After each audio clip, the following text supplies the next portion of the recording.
Hello, in this video I will show you how to install ChatGPT Widget on OnePlus 5T.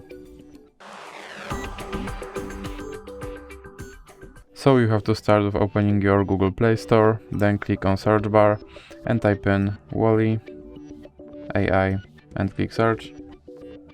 Now select this application and click install. Now you can click open. And now click this button to skip introduction and then click not now and click open permissions.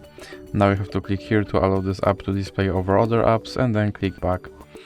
Now click back again and go back to your AI assistant app. Now click start and as you can see, here is your ChatGPT widget and you can open him and tell him to do something.